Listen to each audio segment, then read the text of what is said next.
તો hi guys, આપણે આવી ગયા છે એક નવા વ્લોગ સાથે. તો આજનું મારું વ્લોગનું ટોપિક છે મારું 100 યર્સ ઓલ્ડ હાઉસ ટૂર. તો આ મારું ઘર છે, 100 વર્ષ કરતાં પણ જૂનું છે. અને આ ઘરમાં જે પહેલાંના ટાઈમના કેવા ઘર બનાવતા હતા પહેલાંના લોકો, તો એ તમને હું બતાવવાનો છું. તો ચલો વ્લોગ આપણે સ્ટાર્ટ કરીએ છીએ. તો આ છે ગાઈસ આપણું 100 યર્સ ઓલ્ડ હાઉસ.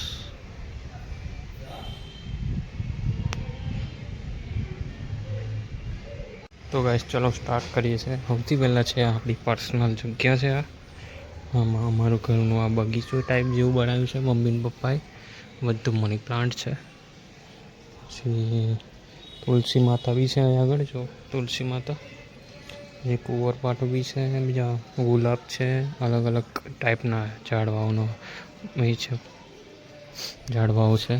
પછી આ બી છે કંઈક વેલ જેવું. પછી એક વસ્તુ બતાડો તમને. આપણે અહીંયા આગળ બાઇક પાર્કિંગ કરીએ છીએ. અને આ જુઓ, આ જે છે ગાઈસ, એ પહેલાંના ટાઈમે અહીંયા આગળ લોકો એ જે છે ત્યાં આગળ પહેલાંના લોકો ભેંસ ને ગાયો ને ભેંસો એવું બધું બાંધતા હતા.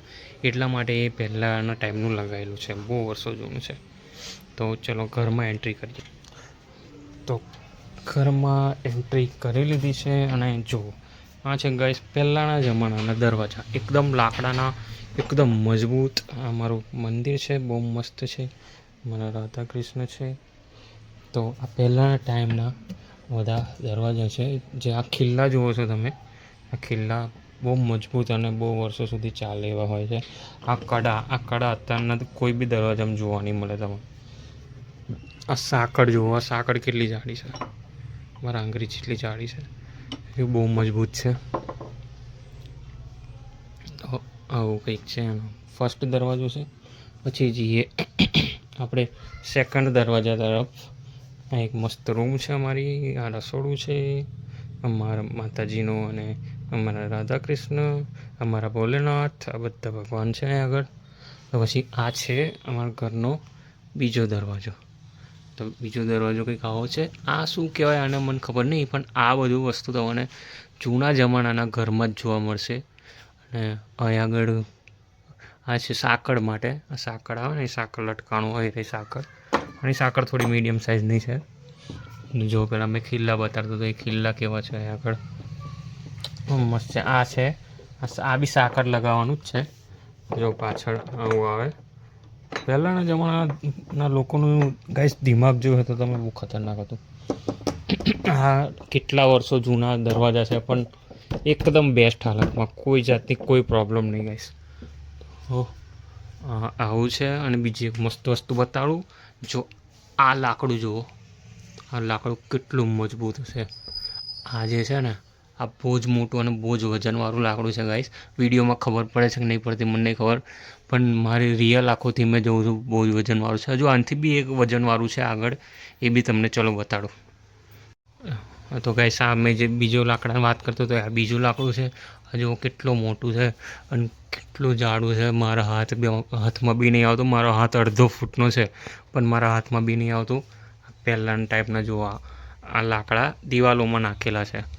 અને આ જુઓ, આ લાકડા જુઓ, એટલા જાડા અને એટલા મજબૂત છે ગાઈસ. વર્ષોથી આ લાકડા એવા ને એવા છે, કંઈ બી થયું નહીં. મને નહીં ખબર છે એના સાગના લાકડા છે કે કયા લાકડાના લાકડા છે, પણ બહુ મજબૂત છે, બહુ મસ્ત છે, બેસ્ટ છે. અને બીજી એક વસ્તુ બતાડો ગાઈસ. જો પહેલાંના અત્યારે આપણે કેવું પીઓપી કરીએ, પહેલાંના ટાઈમના લોકો આવું કરતા હતા. એકદમ લાકડાના ટાઈપનું પુઠ્ઠા જેવું છે, આ બહુ જાડું, એને આ લાકડામાં મારી દેતા હતા. અને આ છે ગાઈસ પહેલાંના ટાઈમનું, સમજો લાઇટનું વાયરિંગ. જો આ હીર્યું જો આ બતાડું. અને લાકડાની એ ટાઈમે પટ્ટીઓ આવતી. અત્યારનું વાયરિંગ જો આ પ્લાસ્ટિકની પટ્ટી છે, પણ પહેલાંના ટાઈમે ગાઈસ આવી લાકડાની પટ્ટીઓ આવતી હતી. તો એ બી અત્યારના જમાનામાં નહીં જોવા મળે આપણને. તો આ છે મારા રાધા કૃષ્ણ, આ છે મારા શ્રીરામ, માતા જાનકી. આ છે મારું ટીવી, જે કે હાઈ વોલ્ટેજના કારણે બંધ થઈ ગયું હતું. 3 ફેઝ કરંટ આવી ગયો હતો આમાં, તો બૂમ ફાટી ગયું હતું. પછી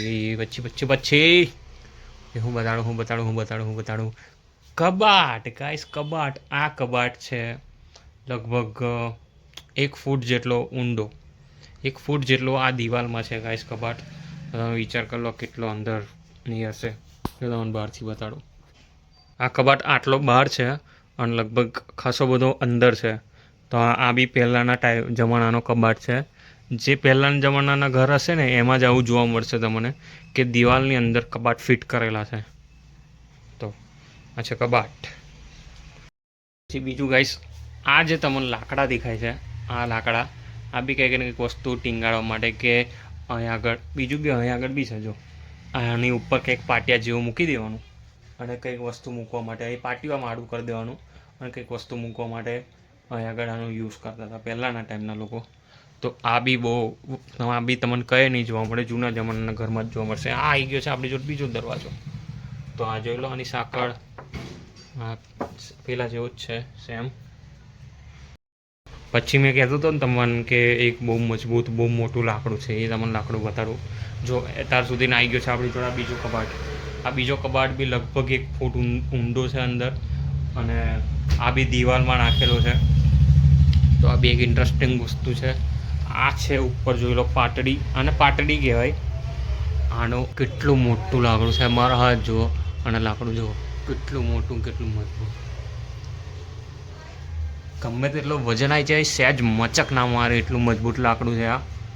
તો આ ખાલી પહેલાંના જમાનાના ઘરોમાં જ જોવા મળશે. અને બીજું જે આપણે અત્યારના જમાનામાં કોલમ બનાવીએ ખબર મકાનમાં કોલમ, તો એ જમાનામાં દિવાલમાં આ કોલમની ટાઈપના લાકડા, કોલમની જગ્યાના લાકડા ફિટ કરેલા છે. અને આ બી બહુ જાડા અને બહુ મજબૂત છે અને દિવાલની અંદર છે. તો આને વર્ષો સુધી કંઈ ના થાય એવું. તો ચલો બીજું તમને બતાડું ગાઈસ. આ છે અમારા ઘરનો બીજો દરવાજો એક. અને આમાં એક ઇન્ટરેસ્ટિંગ વસ્તુ એવું છે કે આની જે સ્ટોપર છે, અને જે સ્ટોપર છે, આના જે કડા છે એ બધા કોપરના છે ગાઈસ, કોપરના. તો આ બધું વસ્તુ બી ગાઈસ તમને છે ને જૂના જમાનાના ઘરમાં જ જોવા મળશે. તો હવે આ એક દાદર છે, જો આ એક દાદર છે. આ આખો લાકડાનો દાદર છે અને ખાસા વર્ષો જૂનું છે ગાઈસ, બહુ વર્ષો જૂનો છે. અને હાલત પરથી તમને ખબર પડતી હશે. પણ આને નહીં ઊંધે આવતી, નહીં કશું થતું, નહીં ભીનું થતું લાકડું તો બી કંઈ થતું, કારણ કે આ પહેલાંના જમાનાનું છે અને બહુ મજબૂત છે. તો આવું પહેલાંના જમાનાનું બધું ખાસું બધું છે મારા ઘરમાં. તો આ છે પાર્ટ 1 ગાઈસ. હા પાર્ટ 1 છે. હજુ મારી ઘરે આ જૂના જમાનાનું ઘર છે ને એ બી 2 માળનું છે. આની ઉપર બી 1 ફ્લોર છે અને એની ઉપર બી 1 ફ્લોર છે. તો આ પાર્ટ 1 છે ગાઈસ. અને આમાં સારો સપોર્ટ મળ્યો તો હું પાર્ટ 2 બનાવીશ. પાર્ટ 2 જૂના જમાનાનું મારું ઘર, ઓલ્ડ માય હાઉસ. તો આનો પાર્ટ 2 બનાવીશ. તો તમે પ્લીઝ આમાં સપોર્ટ કરજો. અને બીજું ઉપર બી ઘણું બધું જોવાનું છે તો એ બી તમને બતાડીશ. તો આમાં જો સપોર્ટ મળ્યો તો પાર્ટ 2 બનાવીશું આપણે. અને ઉપરનો જે મારો પર્સનલ બધો રૂમ ને એ બધું છે એ બી તમને બતાડીશ. સપોર્ટ કરો ગાઈસ, સપોર્ટ કરો, સબસ્ક્રાઈબ કરો ચેનલને, વિડીયો પૂરો જુઓ મારો. તો આજનો વ્લોગ જ ખતમ કરું છું. હજુ તમને નીચેનું જ બતાડ્યું અને હજુ ઘણું બધું બતાડીશ, એ બી પાર્ટ 2માં બતાડીશ. તો સબસ્ક્રાઈબ કરો, સપોર્ટ કરો, કોમેન્ટ કરો પાર્ટ 2 તમારે જોવો હોય તો આપણે મળીએ છીએ નેક્સ્ટ વ્લોગમાં. બાય. અત્યારે મારે જવું છે બહાર અને બીજો બી વ્લોગ શૂટ કરવાનો છે. તો અને આજે 15મી ઓગસ્ટ છે, તો 15મી ઓગસ્ટની બધાને ખૂબ ખૂબ શુભેચ્છાઓ. આજે આપણો દેશ આઝાદ થયો હતો. તિરંગો લગાવીને ફરો, બધા ઘરની બહાર તિરંગો લગાવો. તો ચલો આપણે આજનો વ્લોગ જ એન્ડ કરીએ છીએ. બાય.